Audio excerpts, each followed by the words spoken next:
Hello, Sean. Hi, Chris. How are you today? I'm good. How are you? Doing all right. Excellent. So, I guess you've heard about this ransomware stuff that's been going around 23 cities that got hit by ransomware that was pretty detrimental. Absolutely, yeah.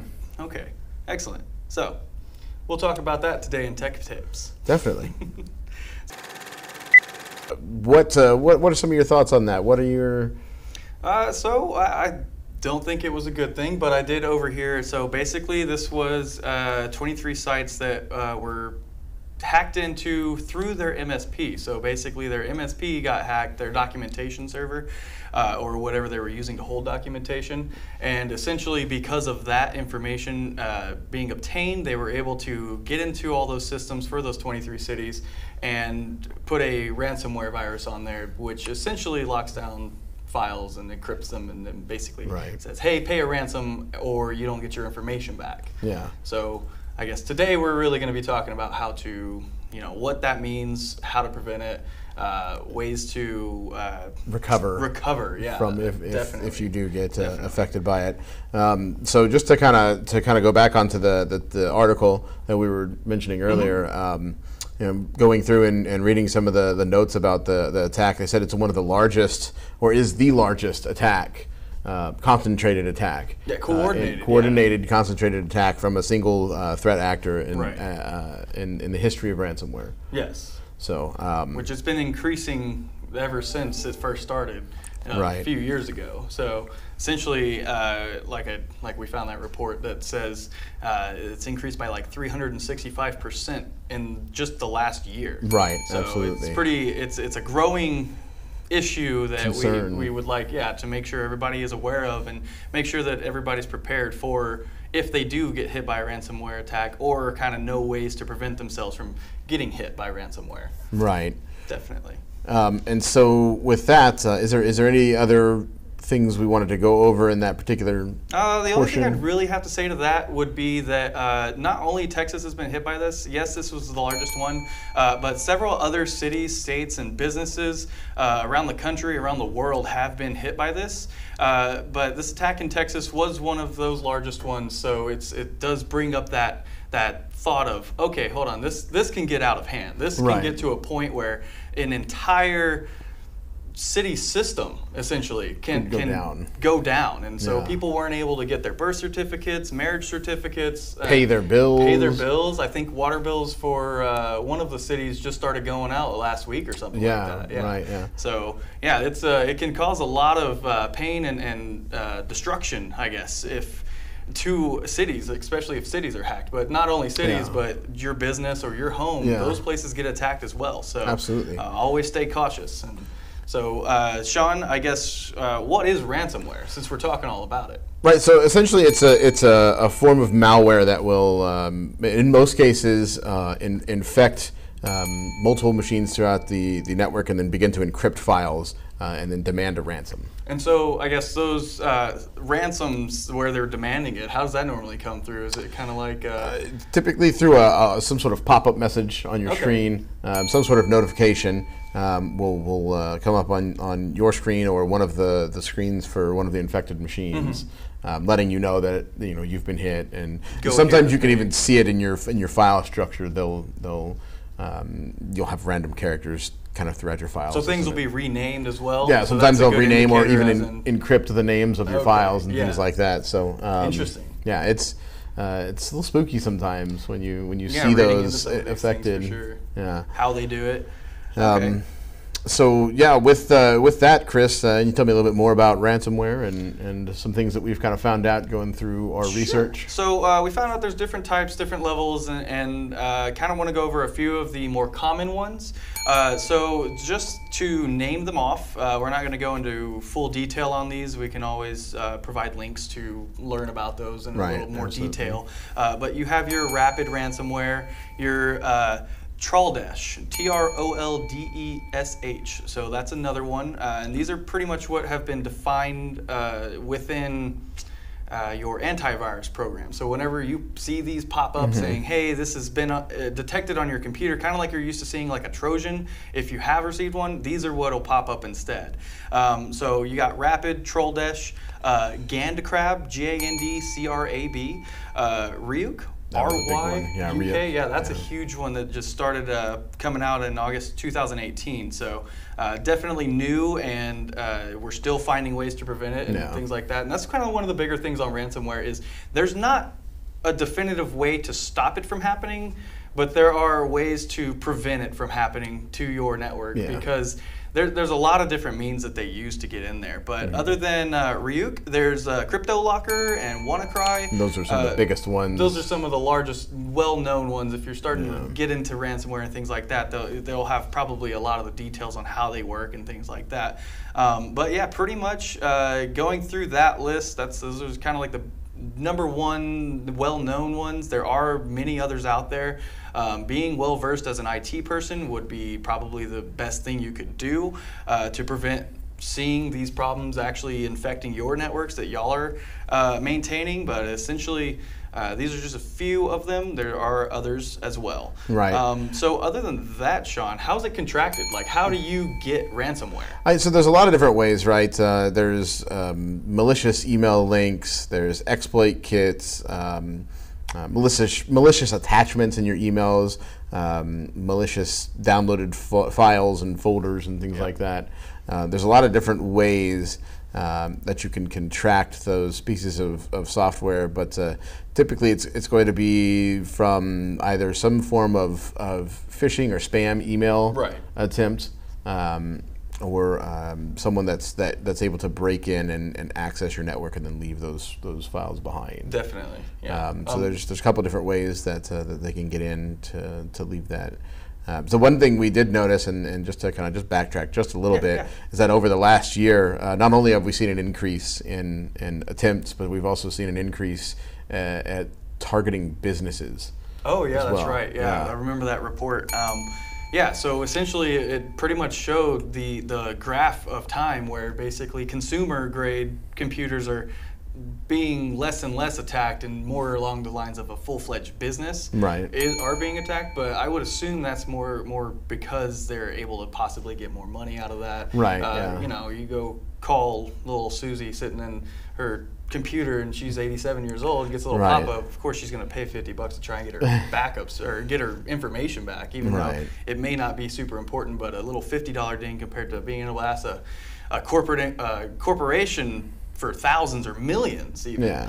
That's something that has been done, and they have made money off of it, and that's kind of a really bad thing, I would say. For sure. So yeah, essentially, yeah, it's pretty bad if you do get hit by ransomware. But like Sean said, the ways to contract it, malicious email links, malicious email attachments. So yeah, an exploit kit, pretty much those are software that are created, essentially that have a whole database of exploits on the computer, either be Windows updates, Adobe Flash file or updates, pretty much anything that you could do to access a system remotely. This kit kind of has a list of all those, which hackers then can use to actually open those exploits and put ransomware on your system or on your network. Yeah, and that's more of the scary one, but the more common one, unfortunately, is just those email links. Yeah, absolutely. Seeing those phishing emails and being able to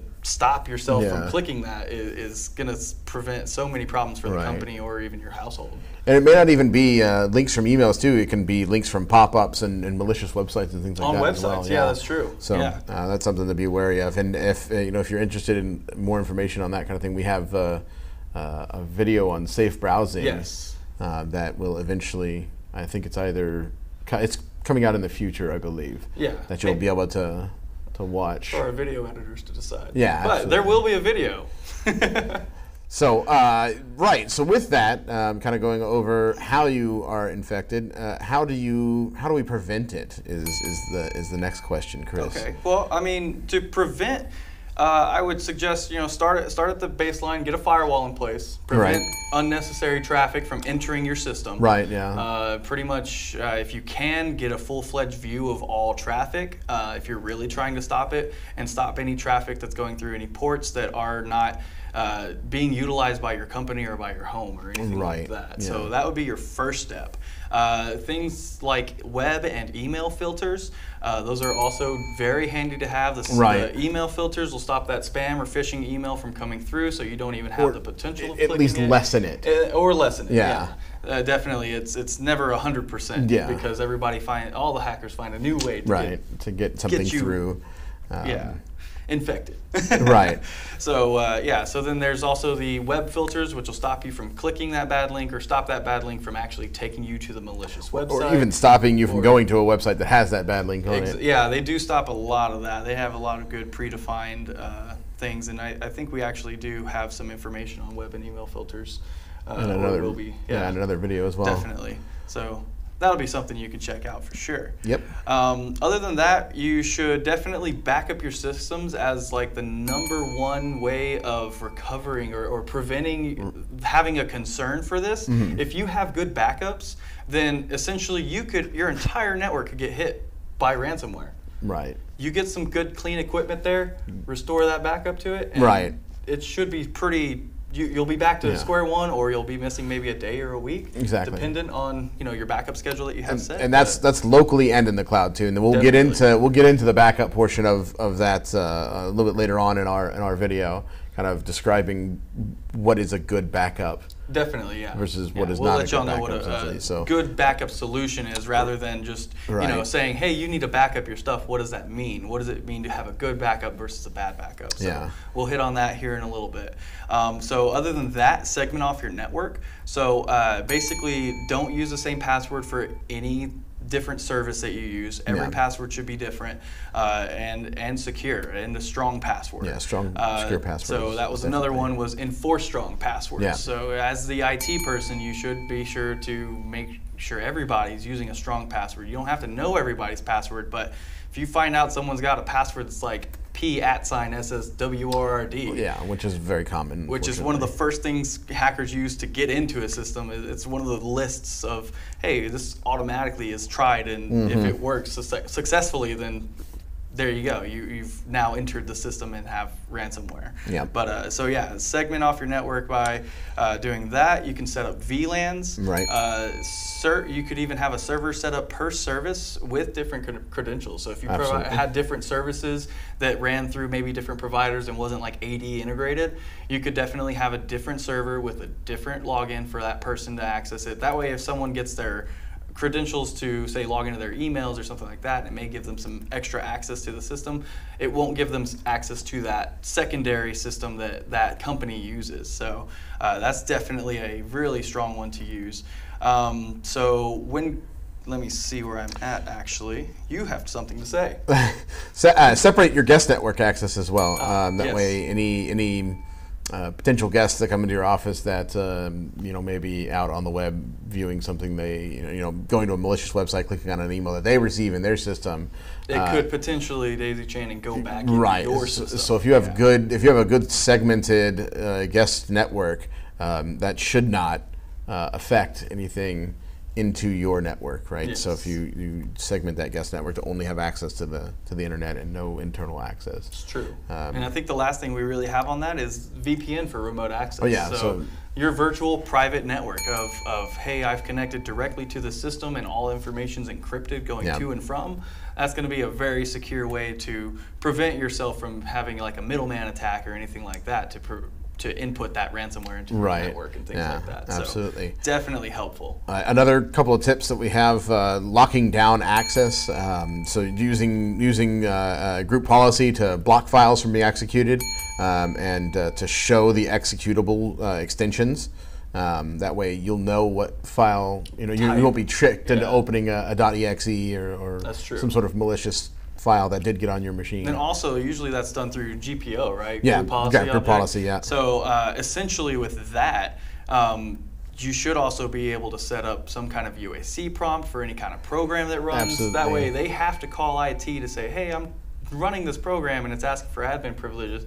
They can check to make sure that that's not some form of malicious software. Definitely. And as an IT provider, we highly suggest that any other IT providers make sure you go and look at what that user is trying to install before just entering in your admin credentials. Because there was that Adobe Flash update that was ransomware hidden behind it, and it was a false one. It was just completely fake. And so some IT people, I guarantee, probably went through and clicked through and just installed it, not thinking twice, and then all of a sudden, you've got ransomware. Yep. And there you go. You have to deal with that headache. Yeah. So definitely. Another thing to keep in mind is to keep your systems up to date and patched with the latest updates and security patches. That will help lower your infection rate as well. As well as installing an up-to-date antivirus solution or endpoint protection solution, so like a next-gen antivirus and next-gen endpoint protection. Because some of those even like stop scripts. Oh yeah, absolutely. Yeah, like, yeah. hey, They'll kill scripts. no scripts. All scripts will be killed. They'll use machine learning and AI to determine if a process is being malicious and or repetitive in a way that when someone's not normally doing that, then like it'll record kind of like what you're doing all day, and then produce the processes like a report. that are happening on your not exactly machine. what you're doing on your computer, but it goes through the processes and it finds things that are like a repetitive system process, kind of like a Windows update schedule, other than it'll find things that aren't Windows updates that are scheduled. It'll be like, oh, hey, this is running constantly for some reason. Right. As well as many other things that we'll eventually get into. We will have a discussion on. We'll have a next-gen AV episode for sure. Yeah, next-gen AV, next-gen endpoint protection. Yes, sir. Video coming out eventually as well. Going back to locking down access, though, Sean, I did want to mention there is also file and folder permissions that should be set. So if you're running on a domain environment, it's really easy. Sometimes it's a little more difficult when you're not, but more in the preferred ways of things being set up, you have a domain environment with a bunch of files and folders on a file server. Lock down who has access to those files and really lock it down to where only those people have access to those files. So if you do ever get hit by ransomware on a specific account, that account is the only one that has access to specific files to be encrypted. So essentially, only those files that person had access to are encrypted rather than your entire network. In a good situation, that's the case. That's true. Ransomware is very intrusive, and sometimes it doesn't care. It's going to find its way through all the loopholes and get on every system.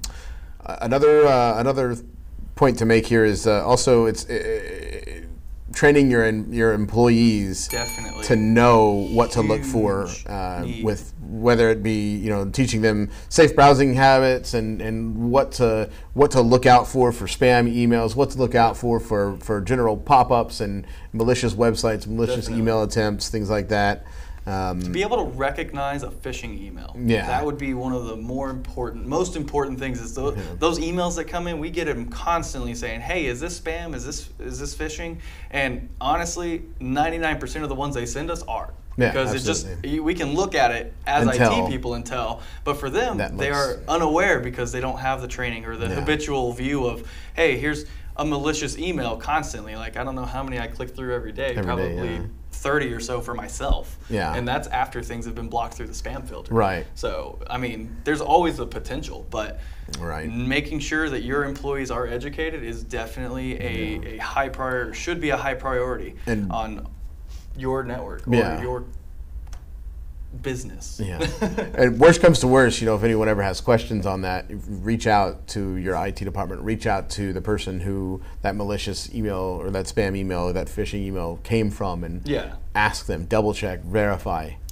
And that then we will do help also have prevent. A video on phishing that will be coming out, so we can always reference that as well.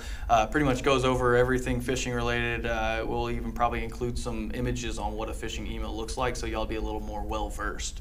So definitely it will be helpful. So check out that video whenever it comes out. So other than that, having safe browsing habits and contact your IT is kind of your other ways of staying safe. Avoid the emails that look fishy, and browse safely. Don't click on random links. Prevention techniques are great, but unfortunately, nothing is 100%, right? Nothing. So, in the situation where you are infected and it hits a large portion of your network, at that point, we recommend to consult with your legal department at that point to decide how to proceed from there if you are infected by that. But one way to not have to really worry about being affected by it is to have good backups. And we talked about it earlier, Definitely. right? Yeah. That's the ultimate recovery, right? Yeah. If you have a good backup solution in place, you can restore from a backup and be up and running. Okay. It may take some time. What is a good backup solution then? So, we talk about backups, and a lot of times people just think it's a little hard drive or device connected to your server, and that's it, right? That's a very simple, bare bones backup structure, right? Mm-hmm. Because in that, in a situation like that, those backups can also be affected by the ransomware. Your backups can get hit by ransomware. Yeah, and they can be encrypted as well. Reports even just today, there was like 3 different networks that they thought they had backups set, but they weren't secure backups. So essentially, they did have backups, but their backups got encrypted as well by this ransomware. And at that point, they you're weren't in the able same to boat. recover. Yeah, that's kind of one of the unfortunate things about ransomware. If you get hit by it, you may not have a way to recover all your information. You will probably be looking at a minimum days worth of time loss, maximum all of your entire company loss. Depends on how good your backups are and how secure they are. Right. So in this case, we recommend what's called the 3-2-1 backup rule, right? So the 3-2-1 is 3 copies of your data. Okay. Right. So what does that mean? So 3 copies of your active data set. So typically that's going to mean that your active data set on your server or your storage device, Makes sense. right? Your backup device that you're backing. So you local backup device that device separate physical device that you're backing up to, okay. And then you'll have an offsite copy of that data as well. Excellent. So then you've got your 3. You've got your 3 copies, right? Essentially, in that aspect, just with that alone, having something in the cloud versus locally, that I would assume would prevent a lot of the ransomware that gets into your backup system from being that definitely disruptive. helps. Yeah, absolutely. You'd be able to restore from the cloud versus everything in your local system just got hit. Right. Okay. So what's 2? 3 copies really can mean more than just those, right? It can be just three copies in a different setup of and there's a lot of different ways that you can have it set up. Different types of backups. Yeah, different types of media, different storage types, things like that. So 3 copies of your data, 2 different medias, right? So having your active server and then having a tape backup, a hard drive backup, an all-in-one backup device like a Datto device, something like that. And then one is having a copy of that backup off-site. So you're going to want to have 1 copy of those off-site. So that includes that Datto. That includes like a tape rotation service that would then take. Datto includes all those services. Absolutely, right? yeah. Datto is kind of the all-in-one 3-2-1 solution, really. Oh, okay. Well, there's others out there. We use Datto a lot here for our clients. It works well. It works well, but you can use a tape media and then have a service like Iron Mountain come and rotate your tapes every week, every other week, every couple of days. Really depends on how much you want to pay. How much you want to pay, to swap out. Deliver and. But it could even be that you have 2 hard drives that you're constantly swapping, right? So you have your server, you have a hard drive that's connected that's doing your backup, and then you have last week's or yesterday's or the day before's backups off-site that you constantly are rotating. In that sense, you kind of have like a person designated, right? Typically, you'd have swap things out, either hold onto the drive. Your on-site IT, if you have in-house IT, or if you've got an MSP or a remote managed service provider, they can have someone on site designated. So usually like a manager or elevated privileges. Right. Yeah, that has access to the room where your network equipment is stored. Okay. That can then swap that drive out for you. Depending on your schedule, right? It can be every day, it could be every other day, it could be every week. And that's kind of fluid per company. It Absolutely. Depends on what y'all want set up, how well y'all want to be able to recover per how long ago. Right. And then also considering the cost of getting those kinds of backups set in place. So. As far as off-site storage of your media, you don't have to have a service that takes your tape drives for you. You don't have to have a service that comes and picks up your hard drives for you.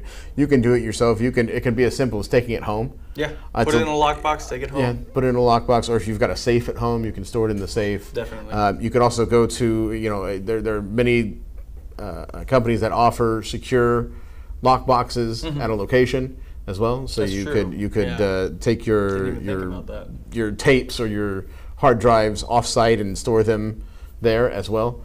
The important part is to remember that it's a necessary routine to do this.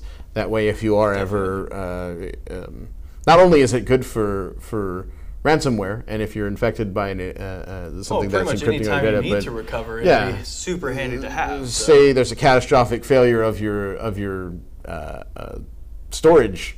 Or there's a natural disaster. Yeah, or there's a natural disaster. Anything you get flooded. There's an earthquake that destroys all your equipment or something. Having those offsites prevents so many of those situations from being the end of your company, essentially. Yeah. Depending on how important that data is to you. Exactly. Or to the company, even, not just you. Right. Yeah. Not to you, but to your company. Yeah.